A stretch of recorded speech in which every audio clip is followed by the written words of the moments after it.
Hola, ¿qué tal amigos? Bienvenidos a Ecuador en Vivo. Estamos en una nueva entrevista. Esta vez les traemos el tema económico tan vigente, tan preocupante en nuestro país.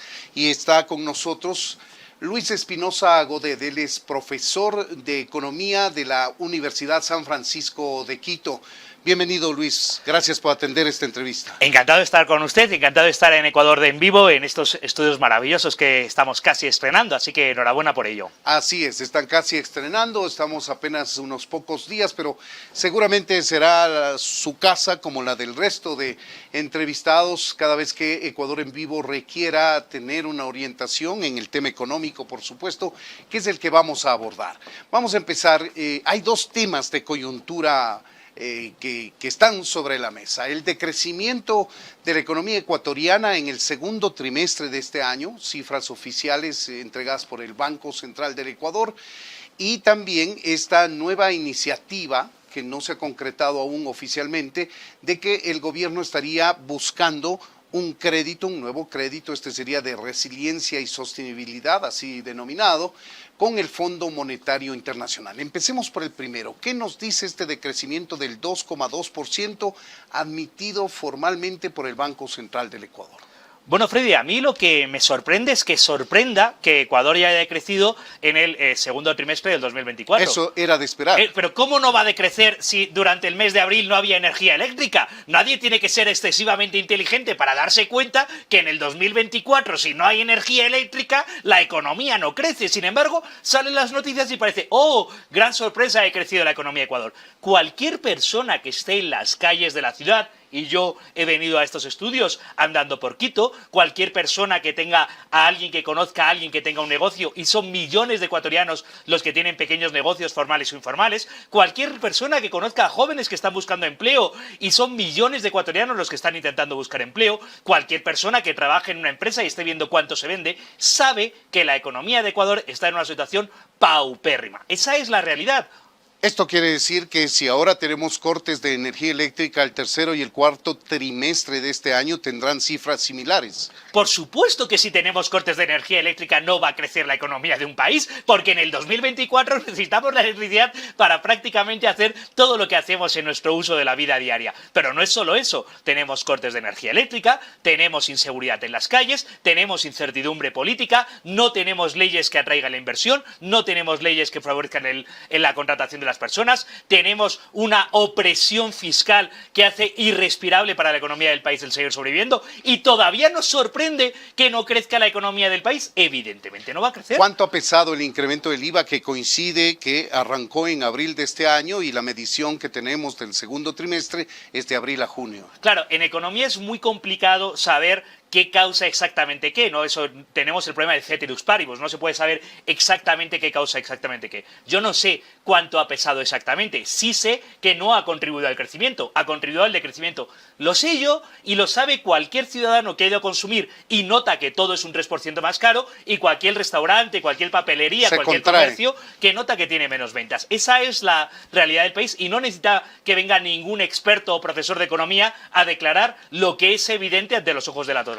Pero lo que sí sabemos es que está íntimamente atado a los racionamientos eléctricos de esta caída. Claro, tenemos la subida del IVA, racionamientos eléctricos, inseguridad. ¿Cómo va a crecer la economía si es que todo va mal? Todo lo que se necesita hacer para que crezca la economía es exactamente lo contrario.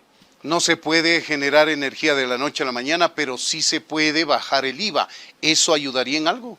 Bueno, no se puede generar energía de la noche a la mañana, pero ya llevamos un año con apagones, 11 meses. En 11 meses sí se puede generar energía, y no solo eso, porque el problema de la energía parece que solo se afronta desde el lado de la oferta de energía. También se puede afrontar desde el lado de la demanda de energía. Se podría haber hecho un aumento de la tarifa eléctrica, se podría haber hecho una contención del consumo eléctrico del sector público, se podría haber hecho un favorecer que las empresas privadas puedan generar energía. Luego, el problema de la energía no es solo, oh, qué mala suerte, no ha llovido. No, no, no. Hay un modelo estatista, socialista, ineficiente, centralizado del no mercado eléctrico que tiene consecuencias. Eso por un lado. Ahora, por el otro lado, seguimos teniendo un problema de inseguridad, seguimos teniendo un problema de inseguridad jurídica, todo sigue bastante mal. Y con el IVA, nuevamente la pregunta, ¿se puede bajar el IVA igual que se subió esos 3 puntos o a lo mejor más para ayudar a oxigenar la economía. Perdón, Freddy, que yo no quiero ser como los políticos que no responden las preguntas. Yo sí quiero responder a lo que me pregunta, pero se me ha pasado. Ahora, ¿qué ocurre con la subida del IVA? Claro que se podría volver a reducir el IVA, pero el problema es que si reducimos el IVA, se ha reducido la recaudación fiscal y habría que hacer lo que es imperativo, necesario, imprescindible y que hay que hacer sí o sí, que es reducir el gasto público. Si no hay reducción del gasto público, no va a haber crecimiento de la economía ecuatoriana. El gasto público es un montón de cosas, es subsidios, es nómina del sector público, es gasto corriente, etcétera. Es todo eso.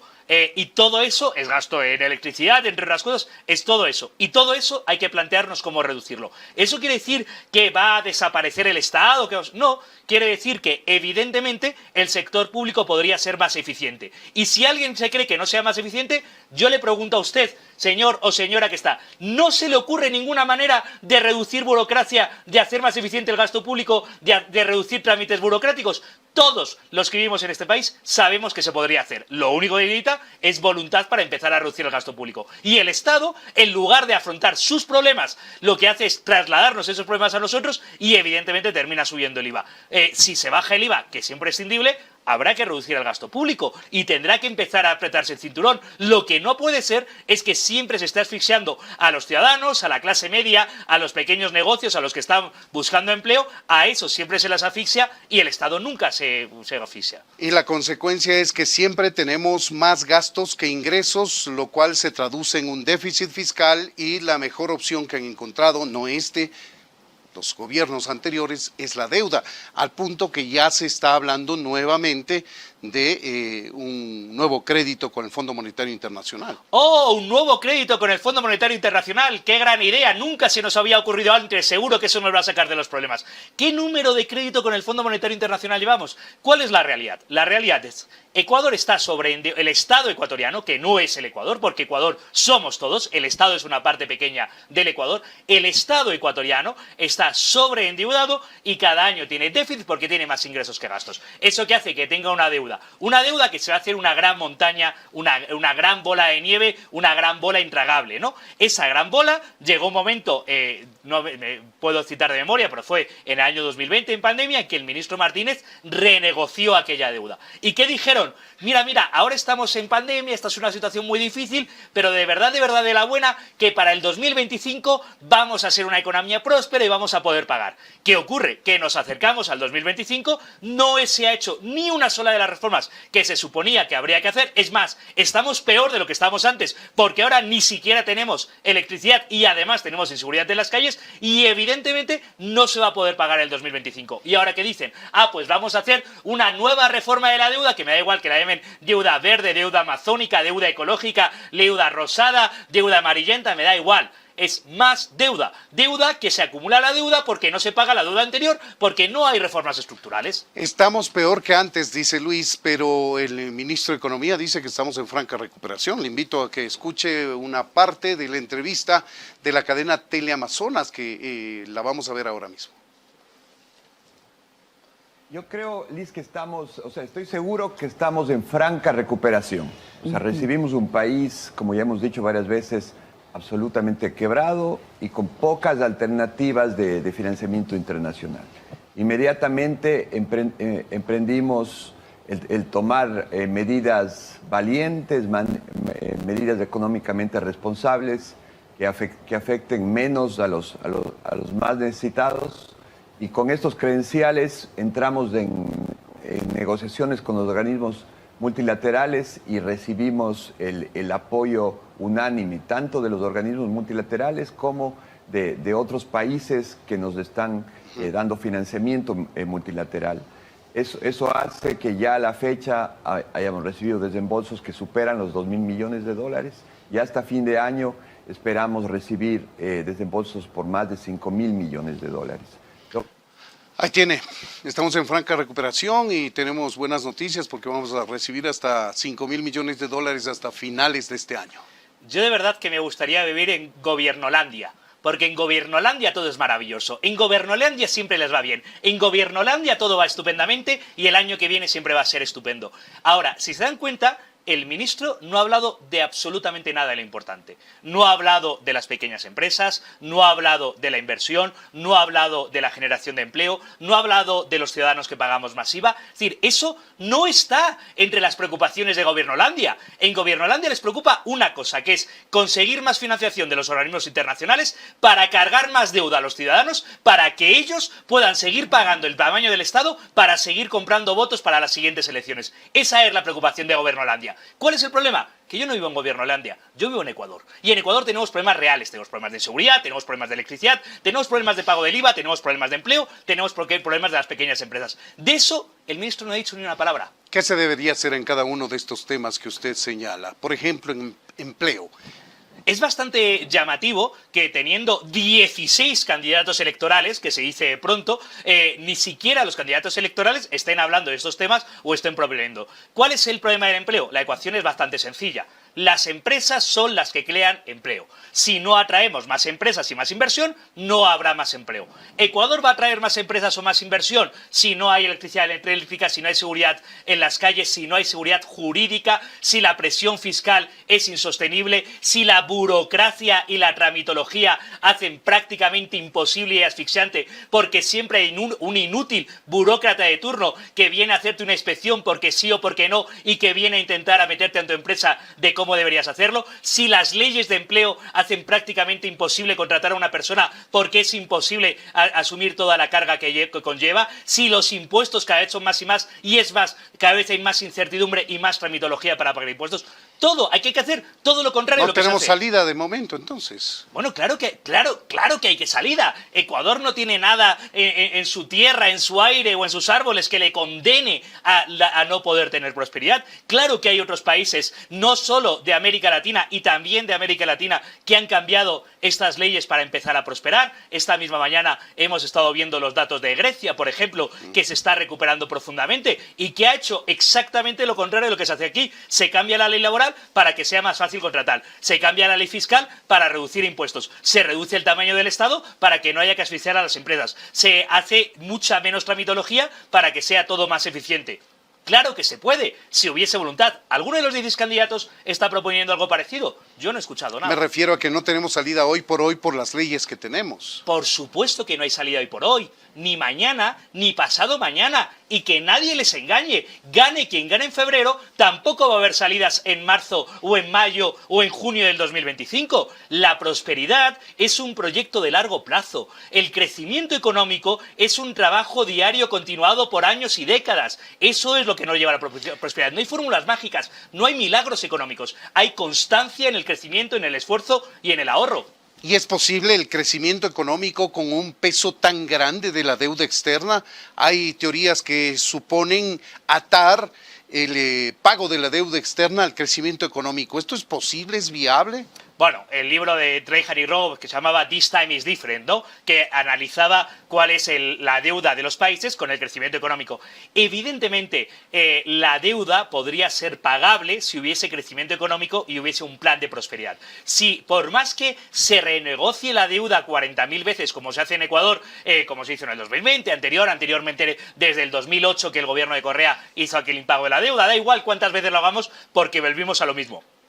Hasta que no haya un plan decidido de no tener más déficit, no se va a poder pagar la deuda, porque lo que no puede ser es que yo tenga que comprometer los pagos de la tarjeta de crédito de los años anteriores y para ello lo que haga es sacar nuevas tarjetas de crédito para seguir gastando más de lo que ingreso. Hombre, hasta eso que es lo usted que no hace ponga, el país. Claro, hasta que usted no ponga orden en las cuentas del país, no va a poder. Ahora, los que viven en Gobiernolandia nos dicen que todo es maravilloso porque ahora nos están empezando a financiar más del FMI o más de los organismos internacionales. Oiga, a mí me da igual los organismos internacionales. A mí me importan los ciudadanos de Ecuador y para eso no podemos seguir asfixiándoles con más deuda para pagar más Estado ineficiente. ¿Cómo vamos a cerrar el año según las circunstancias actuales y las cifras que se manejan oficialmente?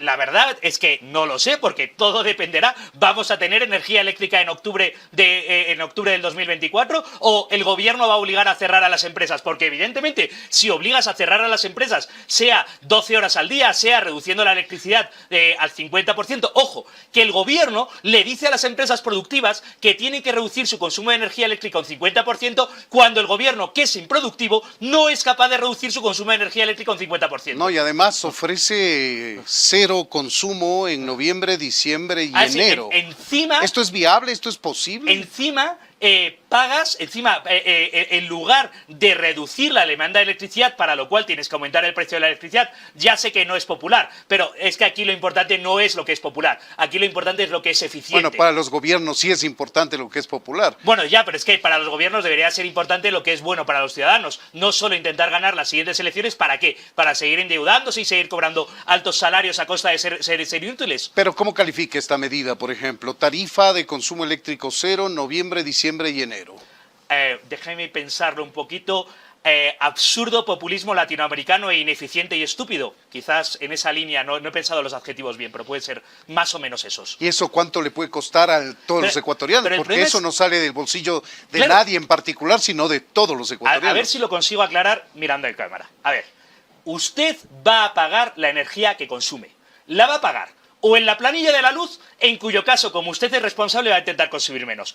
O si no la quiere pagar en la planilla de la luz, la va a pagar en impuestos, porque le van a cobrar impuestos para subvencionar la planilla de la luz. Y si no quiere pagarla ni en planilla de la luz ni en impuestos, la va a pagar con apagones, porque no va a haber electricidad. Pero que usted va a pagar la electricidad que consume, la va a pagar. No hay manera de salir, porque todo lo que consumimos lo vamos a tener que pagar. Antes o después, de una u otra manera. Pero en esta vida todo se paga. Clarísimo. No hay nada gratis. Clarísimo. Vamos a ver, ¿cuáles son las decisiones, las acciones de gobierno que se deben tomar con urgencia para empezar a recuperar la salud económica del país? Lo primero, hay que ser honesto con los ecuatorianos.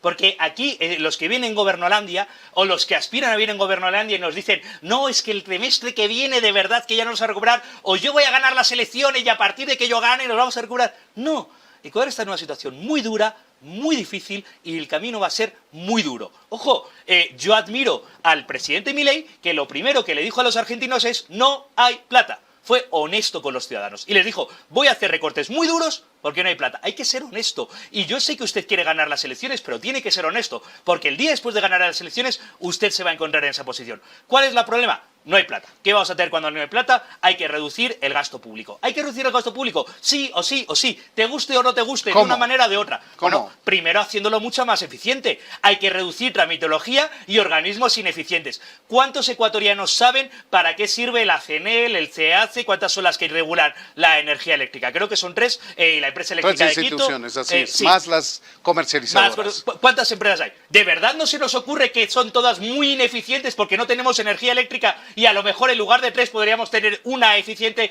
con la tercera parte de funcionarios? ¿A alguien le parece una idea descabellada o parece una idea bastante lógica? Claro que entonces ya no había tres presidentes, tres carros corporativos en los que lo llevan, tres consejos de administración, tres lugares para colocar carguitos. No, habría mucho más eficiente. Pues tenemos que empezar a hablar de cómo reducir el gasto público. Ujú. ¿Qué más? Bueno, tenemos que hacer el gasto público eficiente.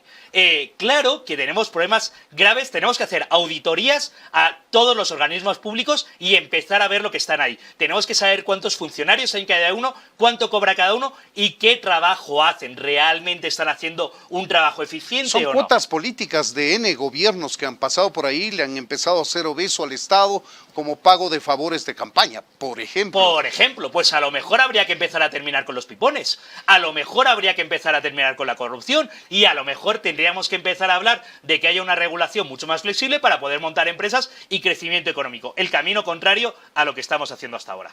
¿Qué le reconoce a este gobierno en materia económica? Bueno, se empezó a hacer la reducción de los subsidios, que sí que es una reducción del tamaño. Bueno, empezó Moreno, me parece, y lo Empezó frenó Moreno, Lasso. Lo frenó Lasso y lo ha retomado este gobierno, no de una manera completamente decidida, no de la mejor manera, pero sí creo que hay ahí una reducción del tamaño del Estado, que creo que es un paso políticamente ¿Qué complicado. más? ¿Algo más que le reconozca en materia económica a este gobierno? Bueno, creo que ya ha sido muy generoso con este reconocimiento. También quisiera reconocer y quisiera que hubiese más éxitos en ese aspecto, que no es el campo de mi especialidad, pero sí es una preocupación profunda en el campo de la lucha contra la delincuencia. Porque hasta que no Ecuador gane la lucha contra la delincuencia, no va a haber recuperación económica. Lo uno va unido a lo otro. Y sí que reconozco una cierta voluntad de ganar esa lucha, aunque por desgracia no estamos viendo los resultados que a todos nos El tema gustaría. energético del país también es fundamental para el tema económico. Por ejemplo, ¿qué decir de la decisión de los ecuatorianos a través de consulta del cierre de operaciones en el ITT, por ejemplo, que golpea duramente a la economía? ¿Y cuánto crédito le da a las decisiones que ha tomado el gobierno en materia energética, que va íntimamente relacionado con el tema productivo y económico del país? No, en materia energética creo que esto es un auténtico desastre. Es decir, en materia energética el gobierno recibió una situación muy complicada y eso se lo puedo reconocer en enero. Ojo, los apagones de abril ya podía haber hecho muchas más cosas para solucionarlo, porque recordemos que su gran idea fue aprobar una ley que se llamaba No más apagones, porque 135 inútiles levantan la mano diciendo ¿quién vota que no haya más apagones? Yo, bien, ya lo hemos solucionado. Oigan, señores, seamos serios, ¿no? Por las mismas que ¿quién vota que en Ecuador todos seamos millonarios? Yo, bien, ya lo hemos logrado. Oigan, no basta con aprobar una ley con un nombre bonito, habrá que tener contenido. Ahí no había contenido y tampoco lo sigue habiendo ahora. Pero ojo, los apagones de abril ya eran responsabilidad del gobierno, era criticable. Ojo, los apagones de septiembre son inadmisibles, porque en estos 11 meses o en estos 10 meses sí se podían haber tomado un montón de medidas para solucionar estos problemas. Y no se ha tomado ni una. No hay auditoría de estas empresas públicas, no hay unas medidas de reducción de la demanda, no hay ahorro de energía por parte del Estado, no hay implemento de la producción de energía por parte de las empresas privadas. Recién se les ocurre reducir el IVA a las importaciones de generadores de electricidad. Recién en septiembre. Lo podías haber hecho en enero. Ya teníamos un montón y muchos dijimos que lo podían haber hecho en enero. Entonces, los apagones de ahora sí son responsabilidad de este gobierno. Ojo, como los apagones de noviembre del año pasado eran responsabilidad del gobierno de Lasso. ¿Se atreve usted a hacer un cálculo de lo que pierde el país con falta de energía eléctrica? Pues la verdad, Freddy, es que es una pregunta muy interesante a la que no me atrevo a responder, porque he leído varios estudios de bastante distintos y bastante dispares en cuanto a las cifras que dan. Nombro de la Cámara de Comercio de Guayaquil, respeto su metodología, pero tenemos que tener una cosa bastante interesante. En realidad es muy difícil calcular cuánto se pierde por la pérdida de energía eléctrica, porque es algo tan increíblemente tercermundista que la inmensa mayor parte de los estudios económicos no tienen modelos o no tienen pensado cómo hacer este cálculo, porque es algo que en la inmensa mayor parte de los países del mundo ya está completamente superado. Ya damos por asumido que hay energía en las casas. Quizá en el tema de la industria, ¿cuánto podría perder la industria con esta obligatoriedad que tiene de parar sus actividades? Ahí hubo datos que no son propios de la Cámara de Comercio de Guayaquil, que cito de memoria, que creo que era en torno a 20 millones diarios por cada día que hay apagones. No lo sé, es que, como digo, tampoco es importante calcularlo a la exactitud y no sé cómo se podría. El caso es, la economía va a perder mucho cada vez que hay apagones, evidentemente. ¿Cómo se defiende el ecuatoriano de a pie frente a decisiones y a condiciones de la macroeconomía cuando nosotros nos desempeñamos en la microeconomía? Bueno, es que la microeconomía es el resultado de la macroeconomía, o sea, están íntimamente ligadas. Evidentemente, si me suben el IVA porque la macro y hay que equilibrar el equilibrio fiscal, me afecta a mí y afecta a los ciudadanos. Y al final la economía del país es la suma de la economía de los ciudadanos. Por tanto, estas grandes noticias de se reduce el IVA, oiga, usted no ha salido a las calles. Es que el problema es que esta gente vive en Gobernolandia, viven en los ministerios y de repente salen a la calle y lo llaman territorio. He ido a territorio y he descubierto que en territorio están pasándolo mal. Oiga, cualquier persona que vive en la calle ve que los comercios están cerrados, ve que las personas no encuentran empleo, cualquier persona que tenga un amigo que tenga un negocio, una pequeña hueca, un restaurante, una papelería, le cuenta que cada vez vende menos. Cambio la pregunta entonces, ¿puede hacer algo el ecuatoriano de a pie para protegerse de medidas macroeconómicas que son adversas? Sí, y sabe usted que lo hacen masivamente. Lo hacen masivamente porque los negocios en B, los negocios en el plan informal, lo que podemos llamar el plan B de la economía, son masivos en Ecuador. ¿Por qué hay masivamente negocios en B? Porque se están protegiendo del exceso de burocracia y del exceso de impuestos que hay en el plan A. Y el plan A sería hacerlo todo según dictamina el Estado. O sea, el plan A es la formalidad y el plan B es la informalidad. Eso es. Esta historia es bastante divertida, si me permite contarla. Es un economista norteamericano que quería estudiar la economía informal en África. Y se fue a las calles de Lagos, Nigeria, una gran ciudad llena de economía informal, y preguntaba, oiga, ¿cómo trabaja usted en economía informal? Y nadie le respondió. Y al final de la noche le preguntó a su traductor, ¿pero tú qué quieres estudiar? Y él dijo, bueno, pues la economía informal, lo que dice, el plan B. Porque los nigerianos decían, el plan A es hacerlo según lo dice el Estado, y el plan B es hacerlo según me permitan. Porque yo quiero hacer negocio, yo quiero tener trabajo, yo quiero vender. Si la burocracia que me impone el Estado es tal que no me permite hacerlo en el plan A, lo hago en el plan B. Siguiendo con esta Y tenemos que argumentación, evitar, entonces... creo que tenemos que evitar seguir llamándolo informal, porque informal tiene un estigma. Es como, esa persona es informal, no, esa gente es muy formal. Esa gente se levanta a las 5 de la mañana... Pero no paga impuestos. Sí, pero es muy formal. Es que la formalidad no te la da pagar impuestos, la honorabilidad no te la da pagar impuestos, la honorabilidad te da cumplir con tus tratos y cumplir con tus clientes. Ahora, si el Estado te quiere cobrar ahora un 15% de impuestos, y el problema no es los impuestos que te va a cobrar, si el Estado quiere que tú te vayas, que eres un pequeño comerciante que apenas te da para sobrevivir, y te obliga a ir una mañana al municipio a hacer un trámite, otra mañana al ministerio a hacer otro trámite, otra mañana esperar 2 semanas a que te den una resolución, oiga, yo tengo que comer. Cerremos esta entrevista con el tema de la seguridad social. La seguridad social tiene perspectivas negativas desde todos los sectores. Hay unos que le dan vida hasta el 2030, otros un poco más, otros un poco menos. Lo cierto es que los números dentro de la seguridad social no cuadran y hay que tomar decisiones. Hay que tomar decisiones valientes y difíciles. Decisiones que parece que nadie está queriendo tomar. Se crean comisiones para hacer estudios, las comisiones le dicen, oiga, lo que es evidente, la seguridad social está quebrada, tenemos que tomar decisiones, pero nadie se atreve a poner el toro a los cuernos, a coger el toro por los cuernos. Una de las grandes reformas de la seguridad social fue la que hizo el señor Piñera, hermano del que luego fue presidente en Chile, y su libro sobre cómo hizo la reforma lo llamó ¿quién le pone el cascabel al gato? Alguien le tiene que poner el cascabel al gato, porque todos sabemos que hay que ponerle un cascabel al gato. ¿Qué hay que hacer en la seguridad social? Para la seguridad social hay que hacer reformas profundas, que pasan por aumentar la tasa de pago a la seguridad social. Indefectiblemente se tiene que hacer eso. Hay que aumentar la formalidad para que haya más personas que contribuyan al sistema, porque si no contribuyen más personas al sistema, no se va a poder sostener el sistema. Hay que aumentar, nos guste o no, la edad de jubilación, porque no puedes te vas a tener que cobrar menos de lo que estamos. Hay que capitalizar el sistema de la seguridad social. No sé si en el 100%, puede ser una medida intermedia, pero hay que capitalizar. Hay que hacer cuentas de capitalización individuales. Algo así como se hizo en el modelo chileno, que ya digo que lo hizo el señor Piñera. ¿Estará preparado el ecuatoriano para entrar en un proceso de austeridad, uno de a de veras, uno fuerte, saber que tiene que o existe la necesidad de pagar más mensualmente aportes al IES y de que se trabaje más años aportando al IES antes de jubilarse? Es decir, ¿estará consciente y predispuesto el ecuatoriano para hacer este esfuerzo o si quiere sacrificio? Vamos a ver, el ecuatoriano ya está sufriendo.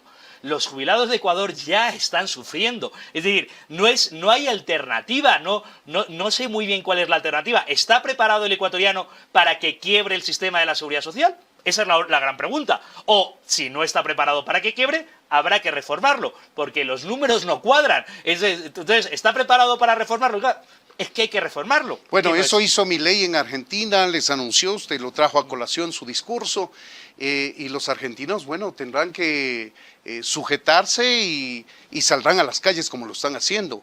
¿Qué va a pasar en el Ecuador? ¿Y por qué tienen que salir a las calles? Bueno, porque no están de acuerdo a quienes tienen privilegios, que esos se los corten. Ah, vale, y el 56% de argentinos que votaron a Milei cuando Milei les dijo frente a cámara que iba a reducir el gasto público porque iba a evitar que haya inflación, y la inflación que se ha reducido de manera drástica hasta el 4% mensual, desde límites del 50% mensual, no están contentos los argentinos porque ahora están, y la recuperación que se está produciendo en el salario, en el poder adquisitivo del salario de los argentinos, no no están contentos. Claro que hay que tomar medidas, claro que va a ser doloroso, pero no tenemos que dar por asumido que porque a algunitos no les gusten las medidas, van a tomar las calles y van a ejercer de manera violenta contra las decisiones democráticas adoptadas en un país. No es admisible. Ahí tienen ustedes, amigos de Ecuador en Vivo, son las expresiones de Luis Espinosa Godet. Él es profesor de Economía de la Universidad San Francisco de Quito, que ha venido a compartir hoy con nosotros sus conocimientos económicos y un análisis de las cuentas públicas que realmente no nos convencen los resultados de la gestión gubernamental a los ecuatorianos.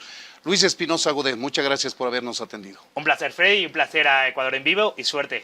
Amigos, aprovecho al cierre de esta entrevista para pedirles que se suscriban a nuestro canal de YouTube, a nuestras redes sociales, activen la campanita para que todo contenido nuevo de Ecuador en Vivo llegue con oportunidad a ustedes. Hasta la siguiente entrevista, amigos.